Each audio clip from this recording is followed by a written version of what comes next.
আমার হাত বান্ধিবি পা বান্ধিবি মন বান্ধিবি কেমনে আমার চোখ বান্ধিবি মুখ বান্ধিবি পরাণ বান্ধিবি কেমনে।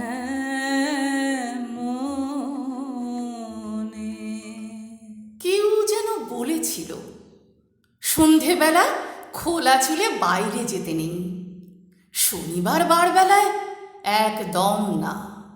শাসনের সুরে বলেছিল বিধবা হয়েছ, চোখে কাজল সুরমা দেবে না, শাড়ির আঁচলে মাথা ঢেকে রাখবে, অলংকার পরবে না, চুড়ি বালা খুলে রেখো, ওসব এখন মানায় না।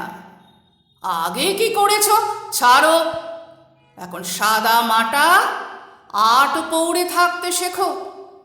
মনে রাখবে বিধবাদের রূপ লাবণ্য দেখাতে নেই, ভুলেও সাজতে নেই। উনি কি বলতে চেয়েছেন সেদিন অনিশ্চয়তার আধারে ডুবে থাকা মন বুঝতে পারেনি। সত্যি বলতে কি চান উনি, তবু পরমাত্মীয় বলে পরিচিত জনেদের অনেকেই ঘর ভরা লোকজনের সামনে কত শত উপদেশ দিয়েছেন। বলেছেন কখনো লাল রঙে তাকাবে না, কালো ব্লাউজ পরবে, সাদা শাড়িতেই মানিয়ে চলো, কপালের টিপ কালো রাখবে। আমার আঙুলে উঠে যাওয়া নীল পলিশের কিছুটা তখনও ছিল। মাঝবয়সী ডাকা বুকো কেউ একজন সেটা দেখিয়ে বলেছিলেন সপাটে, বেশ উল্লাসে, তুমি বিধবা, এইসব এখন মানায় না। আলু থালু শাড়ির আঁচল শক্ত করে জড়িয়ে দিয়ে জানিয়ে দেন কোথাও গেলে সর্বাঙ্গ ঢেকে রাখবে। মনে রাখবে বাড়ির শুভ কাজে বিধবাদের মুখ দেখাতে নেই। তুমি যাবে না সেখানে, সামাজিক অনুষ্ঠানে সকলে তোমাকে এড়িয়ে চলা শ্রেয় মনে করবে। তুমি ঘরে থাকলে ওরা হয়তো সেখানে যাবে না। কেউ তোমাকে বেরিয়ে চিলে কোঠায় যেতে বলতে পারে, দুঃখ করার কিছু নেই, এটাই নিয়ম। নিজে অন্তঃপুরবাসিনী হয়ে থাকতে শেখো, নিঃসঙ্গ জীবন বেছে নাও। কি বলেছিলেন যেন মনে নেই, মনে নেই, কিছুতেই মনে করতে পারছি না এখন। কি ভাবছেন শরৎবাবু যখন বড়দি মেজদিদের জীবন যন্ত্রণার ছবি এঁকেছিলেন? অথবা তারও আগে বঙ্কিমচন্দ্র ২০ বৃক্ষ উপন্যাসে যখন বিধবা কুন্দনন্দিনী নগেন্দ্রের প্রেমের উপাখ্যান শোনাচ্ছিলেন, তখনই শুধু এসব শোনা যেত? বলতেই পারেন ইন্টারনেট বন্দি ভার্চুয়াল আধুনিক সমাজে এসব চলে নাকি? করছে অভিনয়। যে মুখগুলো ঘরে বাইরে প্রগতির কথা শোনায়, কান পাতুন, ঠিক শুনবেন। সদ্য স্বামীহারা কোনো অভাগিনীকে সমবেদনা জানানোর অছিলায় কেমন লজ্জার মাথা খেয়ে সদর্পে উপদেশে বিতরণ মগ্ন। নীতিবাক্য শোনাচ্ছেন, বিধবাদের ইচ্ছা অনিচ্ছা স্বপ্ন টপ্ন থাকতে নেই, পুরুষ উদ্যক্ত করলেও মুখের রাগ কাটতে নেই, চোখে চোখ রেখে কথা বলতে নেই, ভুলেও খিলখিল শব্দ করে হাসতে নেই। আরো আরো কত কিছু, শুধু নেই, নেই আর নেই। আছে একমাত্র কান্নার স্বাধীনতা।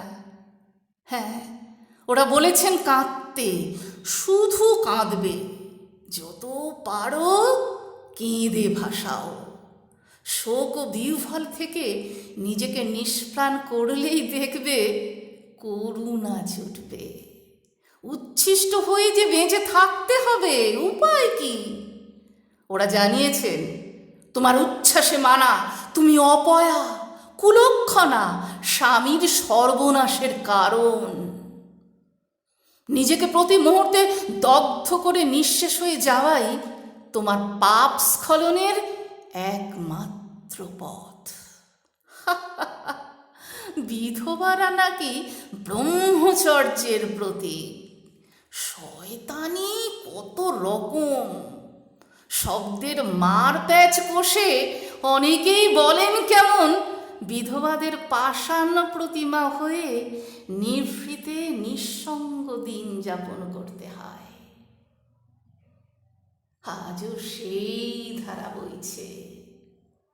শরৎবাবু বেঁচে থাকলে নির্ঘাত সাবিত্রী রাজলক্ষ্মীদের ছবি নতুন করে আঁকতেন।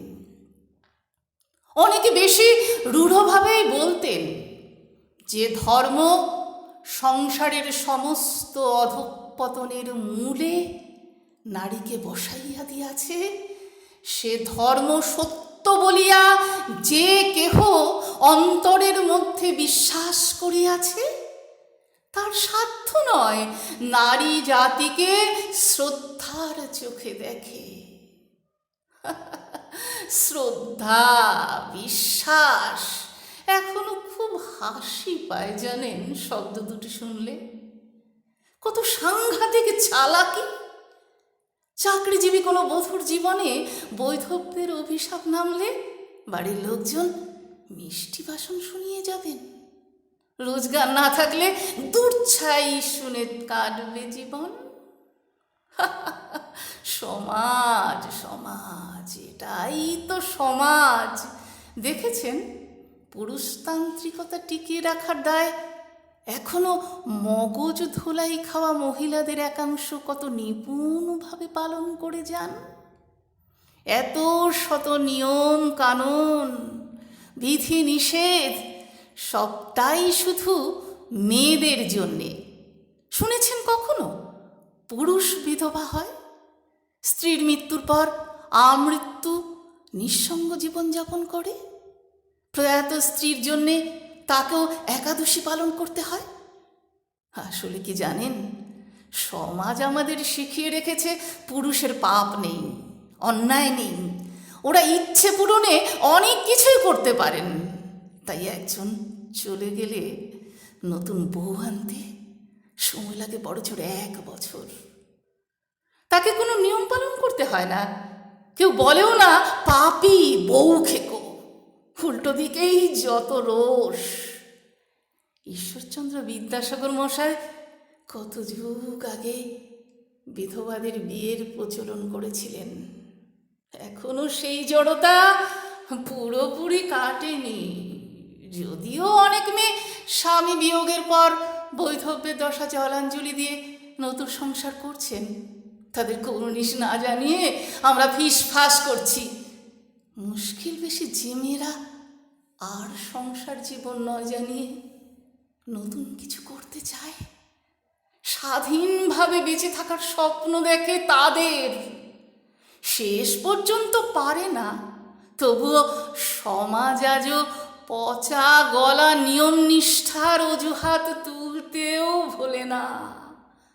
সেই মেয়েদের বাবা মা বেঁচে না থাকলে বিপদ কতটা আজকের কুন্দনন্দিনীরা ভালো জানেন, খুব ভালো জানেন।